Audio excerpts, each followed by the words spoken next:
All right, welcome to the Master Passive Income Show. My name is Dustin Heiner, and I'm here to help you learn how to quit that JOB, that just over broke job, by investing in real estate rental properties. Now, today we're going to be talking all about financing or getting funding or getting money to buy your real estate rental properties. See, now when you actually buy a property, you got to use your money or somebody else's money. My preferable way to actually invest in real estate is to use somebody else's money. And there's so many ways to do it. And also, something comes up all the time when I'm talking to new investors and even people who have a few properties. They're starting to think, you know what? I'm getting to my max at 4 mortgages. I can't get any more mortgages. I keep getting told I can't get more mortgages, so I'm capped at 4. Well, I want to talk to you all about that, as well as how to get private financing, how to get seller financing, and every other great way to get financing. Because as we build our business, if we utilize other people's money, not our own money, you don't pull out your wallet and pay for something. You borrow, you lend, you use other people's money and have leverage, which is their money, to buy the property, and that makes you money. See, now at Master Passive Income, we solely invest in real estate rental properties that make us $250 or more in passive income. See, we want passive income. Passive income is where we don't work. The properties work for us. Our managers work for us, making sure the property is taken care of, collecting the rents and doing everything that's needed on the property. We just sit back and take the passive income that comes in. We get the checks that come in from the property managers after, and this is really super, super simple. Add up all your expenses and then subtract your expenses from your income. So you have your income, which is your rents, and your expenses right here. As you do that, your difference there is passive income. And we shoot for $250 or more in passive income. Now, I know you might be saying, hey, Dustin, that's really hard to do. Like all the properties I'm looking at, I go on the MLS and I see properties that are for sale, and it's like maybe $25 or $50 in passive income. Well, as an investor, we don't just buy them off the MLS. We have every single way at our disposal, from wholesalers to seller financing to other investors to the MLS or off-market deals. We utilize every single way to find properties. And we also buy them so we get equity capture. See, now remember, there were 6 ways to actually make money when you buy real estate rental properties. Quickly go over them.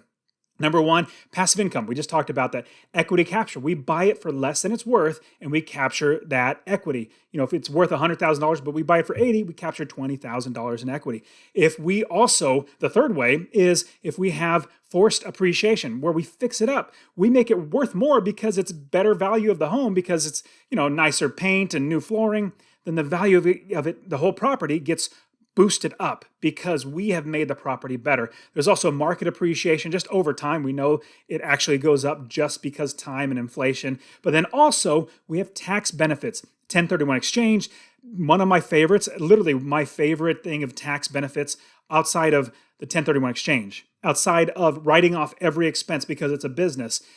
I love depreciation. See, if I buy a house for $100,000 equally over those 27.5 years, so the $100,000 divided out over the 27.5 years, that makes the value of how much money I bring in lower in the IRS eyes, so I pay less in taxes. And the last one is beautiful. I absolutely love it. It's where you have the mortgage buy down. You pay a little bit of down payment, but your tenant pays for your mortgage. It pays for the insurance. It pays the principal. It pays the interest. It pays for the property manager. It pays for the taxes and all that great stuff. So those are 6 ways. But as investors, what we do is we find the good properties, we buy them, and we make $250 or more because we utilize everything from negotiating, buying with equity captures, we make more money. And so I actually want to show you how to do this. I have a free course I'm going to give you. Go to masterpassiveincome.com/free course, and I will give you my free real estate investing course. It'll show you exactly how to do everything and to find properties, fund properties as well. You can also text the word rental, RENTAL, to 33777. That's rental to 3377. I will literally give you my free real estate investing course. Now let's talk about financing. Let's talk about funding for your rental properties. And more specifically, we're going to even dive into how do you get financing for more than 4 properties. I know so many people come to me and say, well, Dustin, I already have 3 loans. If I get a 4th one, how am I going to get a 5th one? How am I going to get a 6th one? Well, that's the thing about being an investor. We figure out a ways around these problems. A problem is the bank says you can't have more than 4 mortgages. Well, let's try to figure out how we can. And I've done it before. I actually have 30 plus properties. I've had plenty of mortgages since then. I paid them off because I have plenty of income coming in. So, but right now, out of the 30 plus properties that I have, I only have mortgages on one house is an actual regular conventional loan. And then I have a bundle loan, which I'll get into in just a second. It's a commercial loan where 4 properties were all bundled together, and I pulled money out on every single one of them, the equity, and it's one loan. So it's another strategy which I'll talk to you about. It's a little more advanced, but we'll get there. So just 4 properties in one loan pulled all that money out. So there's so many great things that we're going to talk about. Now, what I want to talk to you about is the myth that is, if you have 4 mortgages, you can't get any more. Well, that's a myth. I just explained how I bundled it up. But what it really comes down to, the myth about the 4 mortgages, is that most banks, their criteria is only for loans. And I'm going to tell you that every single bank has their own criteria. Like Chase is different than Wells Fargo. They're different from Bank of America, regional banks, credit unions, all these different companies, all these different businesses, banks, have different lending criteria. Now, the one that is a cap that you're going to run into is 10 total properties. And this cap is over all the banks because of the IRS. The IRS says anybody can only have a total of 10 mortgages. Now, remember, that's not the 4 mortgages that we've all been told. We can only have 4 mortgages. You can actually have 10 mortgages. You can actually have 10 of them, and that's by the IRS. Any more than that, their IRS won't let you do that. But the trick is to find companies, banks that would actually lend more than 4 properties, which there are plenty of them out there. You just need to know how to find them. Now, what I do with the real estate wealth builders community that I have, it's my membership teaching people how to invest in real estate. I actually have a laundry list, or not laundry list. I have a list of all the different mortgage companies that I, as well as my other investing students, have utilized and made money through them, basically buying the property and utilizing these mortgage companies, and the ones that can actually go past those rules of only having 4 properties, and ones that have hard money, and the ones that have bundled loans and commercial loans and all that great stuff, and even ones that would even loan for less than $30,000 or $30,000 and above. See, usually, and there's another thought, a lot of banks, they have a criteria that they stop at $50,000. That's the lowest amount that they would lend. There's a smart reason for that, is because, actually it's more of a money reason for that. It's because if you get to $50,000 and below that, you don't make much money as a bank because they lend the money and get interest on that. But it takes the same amount of work to do a $1 million loan as opposed to a $50,000 loan or $50,000 loan.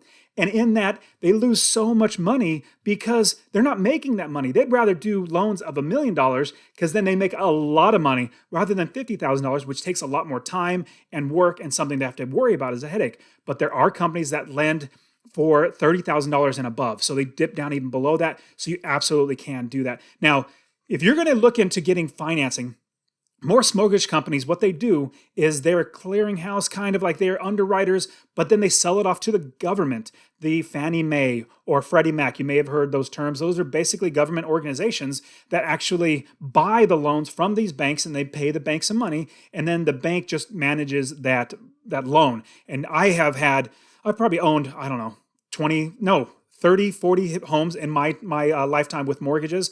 And with all these loans, usually within the next 3 or 4 years, whatever bank is handling that mortgage will sell it off to a different bank. What happens is your mortgage is actually just serviced by the bank, but it's Fannie Mae or Freddie Mac that actually owns it. So they're the ones with the criteria of 10 properties. Now, before I jump into more about all these types of finance, let me just quickly jump through the different ways that you can get financing for more than just 4 properties. Well, there's Fannie Mae and Freddie Mac. Obviously, you got to find a bank that can actually facilitate that. There's also bundled loans, commercial loans, like I said. And the great thing about commercial loans is you start an LLC, you start a company, and then the mortgage is not in your personal name, but it's in the company's name. It's in the LLC's name, so your name is not on there. And it's a requirement because it's a commercial loan, which is fantastic. So bundled loans are fantastic. Portfolio loans are also really good loans that allow you to get properties under a mortgage that are more than 4 properties, getting up to 10 properties. Remember, the 10 is still the cap. That's just the way it is.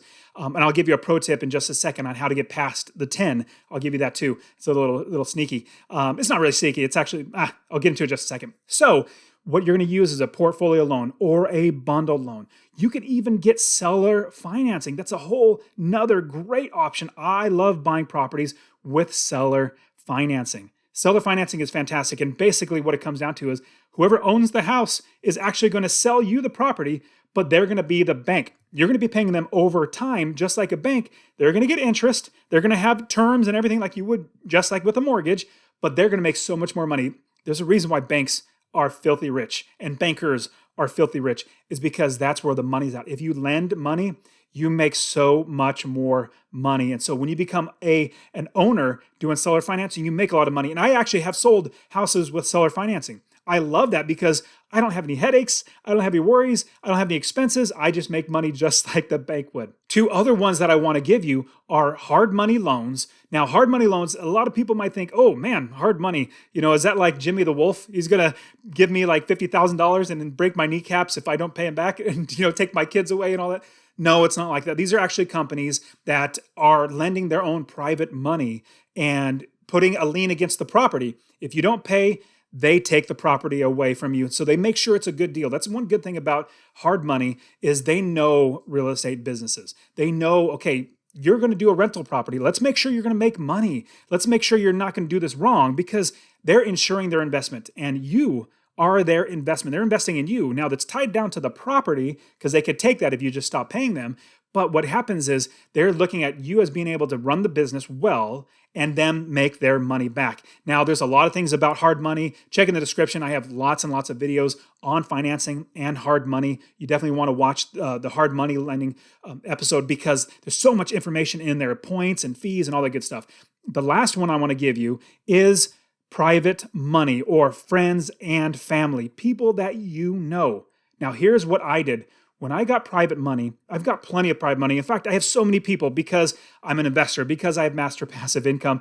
I have so many people asking me, hey, Dustin, can I just give you my money and you can invest it for me? And almost 100% of the time, I'm like, no, I appreciate that. I invest my own money. I'll show you how to do it. And, I'll show you how to do it. You can invest your own money. That's just not for me. I'm not the type. I've done it in the past and I didn't like it that much. I like helping people. And so this is where I invest my own money and I help other people invest their money. Now with seller financing though, as an investor, what I started doing is I started telling everybody, hey, my name's Dustin. I'm an investor. I invest in real estate. If you want to get started investing, lend me money and I will actually borrow it from you, pay you back with interest like you're the bank, and then secure it by obviously my credit, my personal loan, as well as it'll be secured by the property itself. And so I was telling everybody, so I had so many friends and family members, even just businesses that I would go and frequent, they were nice people. So they'd ask me, what do you do? And well, I'm a real estate investor. And eventually it would come up like, well, how do you do it? And well, can I give you some money to invest?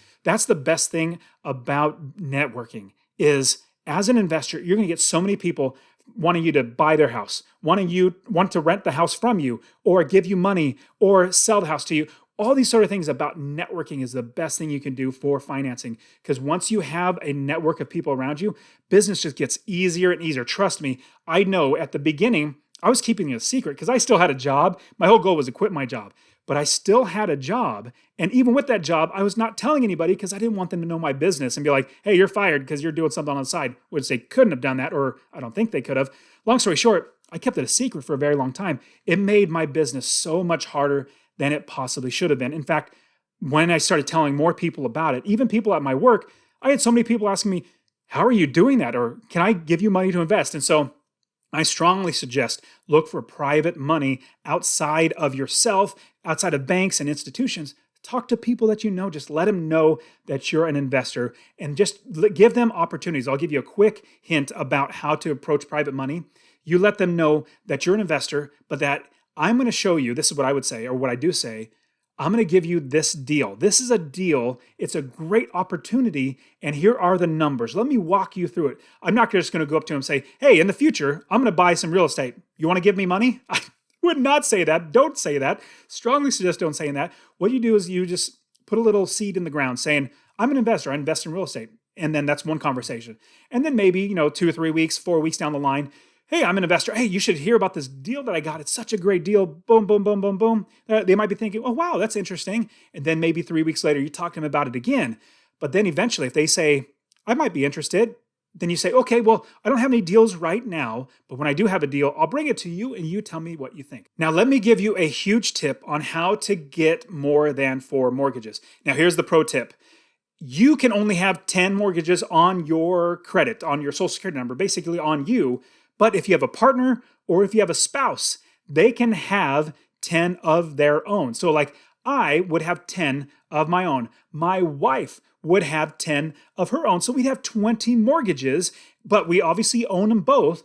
But what's great is we have 20 mortgages because they're backed by each other. I have 10, she has 10. So that's a huge way to do it. If you bring in other investors or other people into the business, now you have to structure it well. I definitely say talk to a lawyer on how to structure the business so you protect yourself, but you can effectively get more people in the business and get mortgages under them. Now there, like I said, you definitely want, that's a more advanced strategy. If you're married, it's much easier, but it's an advanced strategy because you have to protect yourself from potentially somebody taking the property out from under you, which is what you don't want. But that's a great opportunity, is to utilize your credit and your spouse's credit. Now, also, a lot of people talk to me about, well, if I get too many mortgages, I might be underwater or I just might be swimming in debt. This is not good. Now, there is a great book that I love. It's called Rich Dad, Poor Dad. And in Rich Dad, Poor Dad, Robert Kiyosaki talks about good debt versus bad debt. Now, bad debt is everything that you get a loan on that takes money out of your pocket. Now,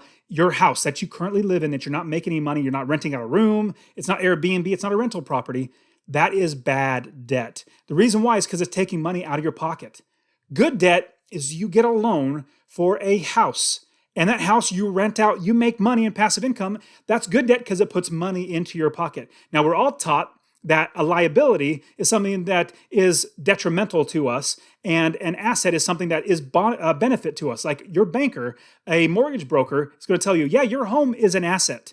But as an investor, we know that it's not an asset because it doesn't make us money. They want to tell you it's an asset because they want to keep making money from you. Is really what it comes down to. So what we want to do is we want to get properties and own them with leverage, utilizing other people's money to actually buy the property.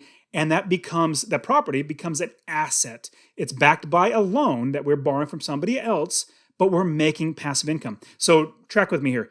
If I buy one rental property with a loan, that makes me $250 or more in passive income. That's after all the expenses of like the mortgage, the taxes, the insurance, the property manager fees, the repairs, vacancy, all this sort of stuff. And we still make $250. So all of our expenses are paid. That's $250 a month with one property. Over the entire year, that's $3,000 in passive income from just one property. Now imagine if you had 10 properties.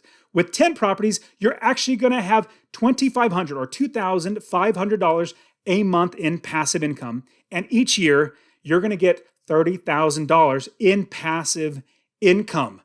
Imagine if you had 20 properties, that's $60,000 a year in passive income. And what's great is you get all the, like I talked about earlier, you get equity, you get forced appreciation, you get market appreciation, you get depreciation, you get the tax benefits, you get the capital gains, all that sort of stuff is absolutely amazing in real estate. So that's what I'm telling you is as you're buying properties, you're getting assets. Now think of these properties and these loans as an asset. So it's going to take a little bit of work to get past that fear. If you have a fear of borrowing money, it's going to take a little bit of work to get past that. But once you do it once, and then you see that paycheck as like, $250 or $280 or $300 from that one property, like me, I got that first check and I said, how do I get more of these? I need more of these properties. And cue the private money, cue the hard money, the commercial loan, the bundle loans, the other ways to get money from other people. I had to use other people's money.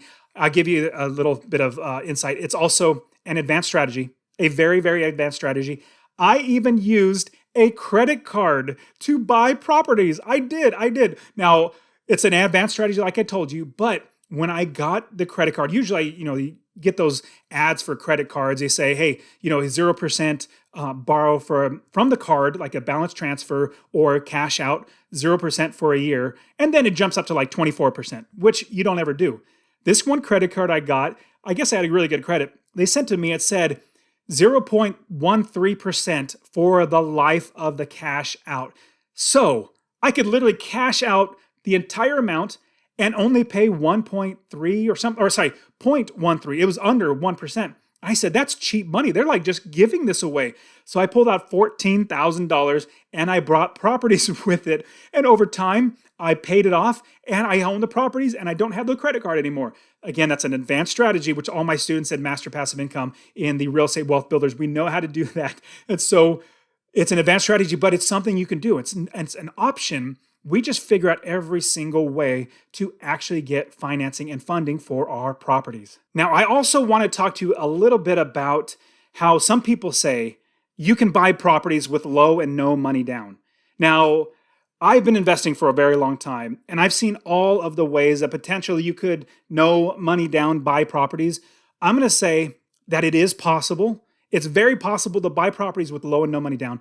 But the bad thing is, it is a lot of work. It is very, very hard. You're even going to probably have people mad at you. It's just a lot of work. And my opinion is, I'd rather utilize other people's money, like mortgages or hard money lenders or financing from seller financing or something like that, which seller financing could be no money down. Usually they want a down payment, but you could work it out with the seller for no money down. You very well could.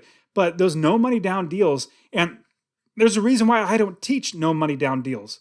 The big reason why is it's so much work. The success rate for these people who try these no and low money down tactics to buy properties, it's like 1%, very, very low. I remember hearing a story of one of the big names in, I'm not gonna say his name, but he's a big name in the low and no money down business, real estate business.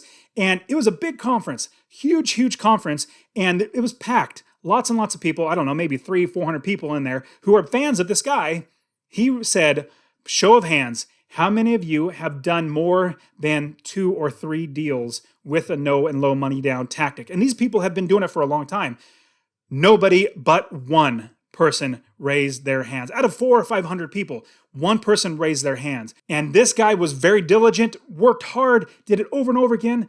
But you can see it's so hard because it's so much work. There's so much work to do. But now, if you save a little bit of money, if you utilize other people's money and hard money or private financing, seller financing, get a bundle loan, all those sort of things, it's so easy to actually get into investing in real estate. Now, here's the biggest one I'm going to give you.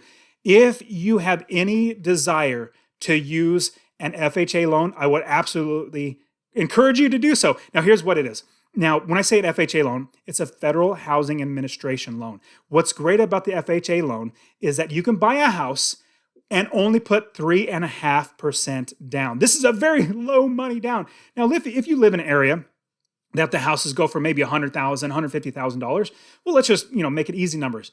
If you buy a house for $100,000, 3.5% down is only $3,500 down. That's it. That's nothing. You can work for 6 months or a year and save up that money to buy that property. If you worked hard, you absolutely could. Now, the little caveat is 2 of them. Number 1, you have to live in the house for a year. Okay, no problem. Live in the house for a year, then move out and rent it out. Totally fine. Second one is you're going to have PMI or private mortgage insurance. Now, the private mortgage insurance is actually going to cover the lender on, from the government. You're going to pay a little bit more, like $80 to $100 more per month, but you just account for that in your expenses.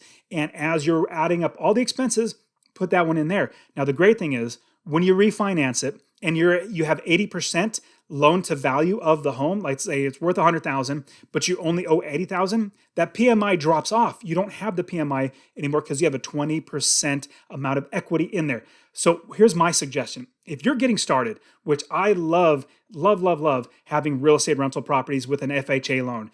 If you're getting started, buy your first house with an FHA loan. If you're going to do it right, I would say buy a duplex, which is house hacking, live in one unit and then rent out the other. If you don't have a duplex near you, buy a single family home, live in the property for a year. And then after that year, you refinance it, you get it into a regular conventional loan, just regular, bank loan, and you have 20% equity in there. With that, you can then go and get another FHA loan, move out into a newer and better house, move into that one for a year, and then pay 3.5% down again for that second house. You rent out the first one that makes you money, helps you pay for the second one. After that year, you refinance that one, get it out of the FHA, so you can buy another house for an FHA loan. Wouldn't that be absolutely amazing to be able to do that? we have an FHA loan that you can turn over and over and over and over again. And remember, the cap is 4 properties, but if you had 4 properties with an FHA loan turned into a conventional loan, and then your spouse had 4 properties that was an FHA loan turned into a conventional loan, that's literally 8 properties that you utilize this FHA process. Now, it's going to take time. It could be 8 years, but imagine 8 years, you have 8 properties. Let's say you did a couple more times, or you got money to buy another property, then you're up to 10 properties, making you $2,500 a month or $30,000 a year. Wouldn't that be absolutely life-changing? I know for me, it was life-changing when I got these properties. And then here's a great thing. I was able to pay off these loans because of all the passive income that was coming in from these properties, that I was able to pay off the loans. And then I make so much more money because I don't have a mortgage. I don't have that mortgage payment, and I put that money into my pocket. So I want you guys to think of financing or funding your properties as something that you need to figure out. As investors, we're problem solvers. We solve the problems that come up. There could be a problem come up where you can't get financing for a specific property. Well, that's too bad, but good. Let's move forward. Let's see how we can get financing for this property. All right, you guys are fantastic. I really appreciate you. Thank you so much for being here on the Master Passive Income Show. I'll see you next week. Remember, get my free real estate investing course. It's in the description, masterpassiveincome.com/free course. Or you can text the word rental to 33777. You guys are fantastic. I will see you next time.